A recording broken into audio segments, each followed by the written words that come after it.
Assalamualaikum warahmatullahi wabarakatuh. Halo semuanya, perkenalkan nama saya Desiva Zahratusita. Saya dari Prodi Rekam Medis dan Informasi Kesehatan dengan kelas RMIK R3126 NPM 26303040. Pada kali ini saya berkesempatan untuk mempresentasikan sebuah materi yaitu sistem kardiovaskular atau sistem peredaran darah. Maka dari itu, mari kita ketahui bersama mengenai sistem kardiovaskular. Baik, mari kita ketahui terlebih dahulu apa itu sistem kardiovaskular. Sistem kardiovaskular adalah sistem yang berfungsi mengedarkan darah ke seluruh tubuh. Sistem ini membawa oksigen dan juga zat gizi ke sel, serta membawa sisa metabolisme untuk dikeluarkan. Sistem kardiovaskular juga terdiri dari 3. Yang pertama adalah jantung, yang kedua adalah pembuluh darah, dan yang ketiga adalah darah. Organ yang pertama adalah jantung. Jantung merupakan organ utama dalam sistem peredaran darah yang berfungsi seperti pompa yang mendorong darah agar terus beredar ke seluruh tubuh.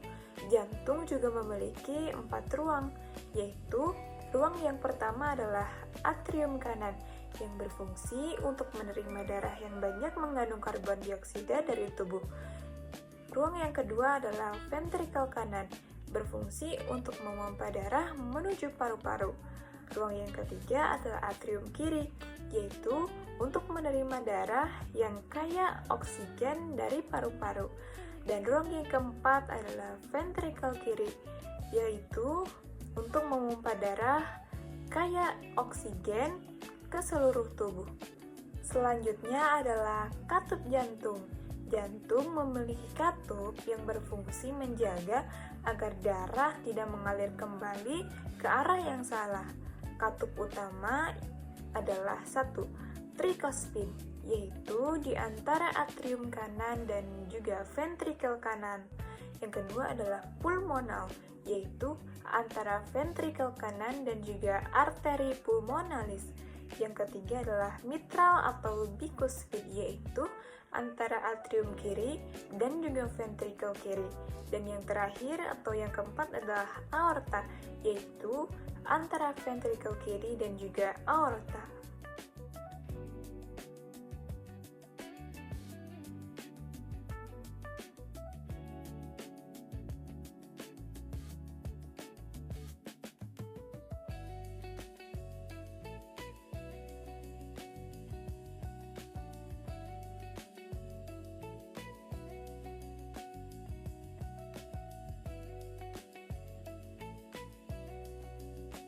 Berikutnya ada pembuluh darah. Pembuluh darah mempunyai 3 jenis. Jenis yang pertama adalah arteri. Arteri berfungsi untuk membawa darah keluar dari jantung. Dindingnya tebal dan juga elastis. Umumnya membawa darah kaya oksigen. Pengecualiannya adalah arteri pulmonalis membawa darah karbon dioksida ke paru-paru. Jenis yang kedua adalah vena.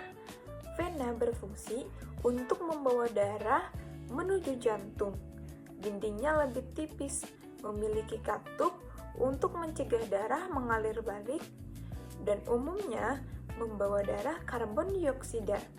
Pengecualiannya adalah vena pulmonalis membawa darah kaya oksigen dari paru-paru ke jantung.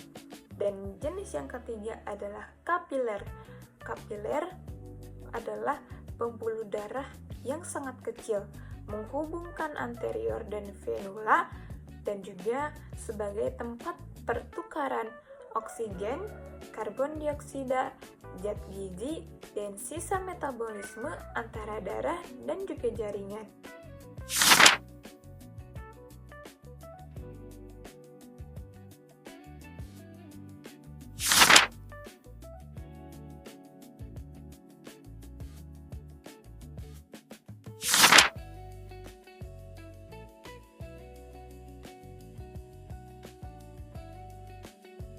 Selanjutnya ada peredaran darah. Manusia memiliki peredaran darah tertutup dan juga ganda. Yang pertama ada Peredaran darah kecil yaitu disebut dengan pulmonal, mengalir dari jantung menuju paru-paru lalu ke jantung. Tujuannya untuk apa? Yaitu untuk pertukaran gas, mengambil oksigen dan juga membuang karbon dioksida. Yang kedua ada peredaran darah besar, yaitu biasa disebut dengan sistemik, mengalir dari jantung ke seluruh tubuh lalu kembali lagi ke jantung. Tujuannya untuk mengantarkan oksigen dan juga nutrisi ke seluruh jaringan tubuh.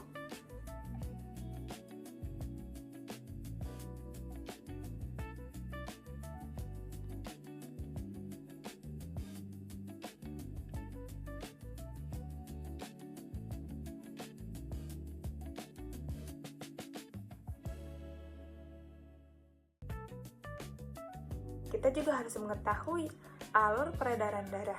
Urutan sederhananya yaitu dimulai dari tubuh, menuju vena cava, lalu ke arterium kanan, ke ventrikel kanan, juga arterial pulmonalis, lalu menuju paru-paru, lalu ke vena pulmonalis, menuju ke atrium kiri, ke ventrikel kiri, menuju ke aorta, dan berakhir di seluruh tubuh. Jadi, darah dari tubuh yang kekurangan oksigen masuk ke jantung kanan, kemudian menuju paru-paru. Setelah mendapatkan oksigen, darah kembali ke jantung kiri dan dipompa ke seluruh tubuh. Selanjutnya, mari kita bahas mengenai darah. Darah juga memiliki beberapa komponen utama.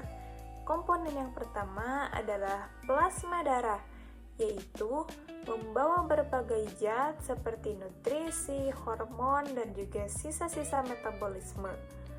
Yang kedua adalah sel darah merah atau yang biasa disebut dengan eritrosit, yaitu berperan untuk membawa oksigen dengan bantuan hemoglobin.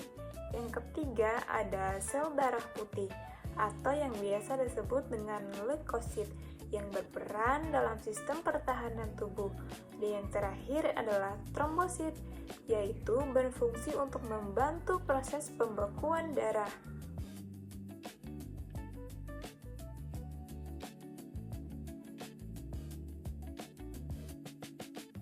Selanjutnya ada fungsi sistem kardiovaskular.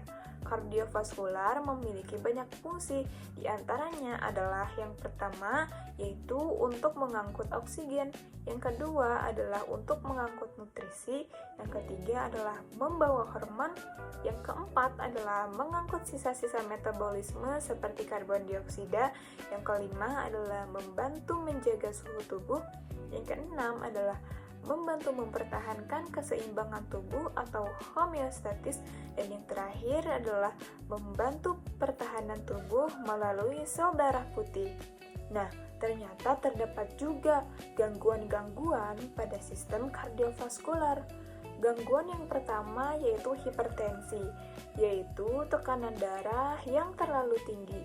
Gangguan yang kedua adalah penyakit jantung koroner, yaitu aliran darah ke otot jantung terganggu akibat penyempitan atau penyumbatan pembuluh koroner. Gangguan yang ketiga adalah aterosklerosis, yaitu penumpukan plak pada dinding arteri. Gangguan yang keempat adalah anemia, yaitu jumlah atau kualitas sel darah merah atau hemoglobin itu tidak mencukupi untuk membawa oksigen secara optimal. Dan yang terakhir adalah stroke, yaitu gangguan aliran darah ke otak, baik karena sumbatan maupun pendarahan. Maka dari pembahasan semuanya dapat ditarik kesimpulan bahwasannya sistem kardiovaskular merupakan sistem transportasi utama dalam tubuh. Jantung berfungsi sebagai pompa, pembuluh darah sebagai jalur transportasi, dan darah sebagai media yang membawa oksigen, nutrisi, hormon, serta sisa metabolisme. Baik, mungkin sekian pembahasan materi mengenai sistem kardiovaskular atau sistem peredaran darah yang dapat saya sampaikan. Terima kasih atas perhatiannya. Sekian. Wassalamualaikum warahmatullahi wabarakatuh.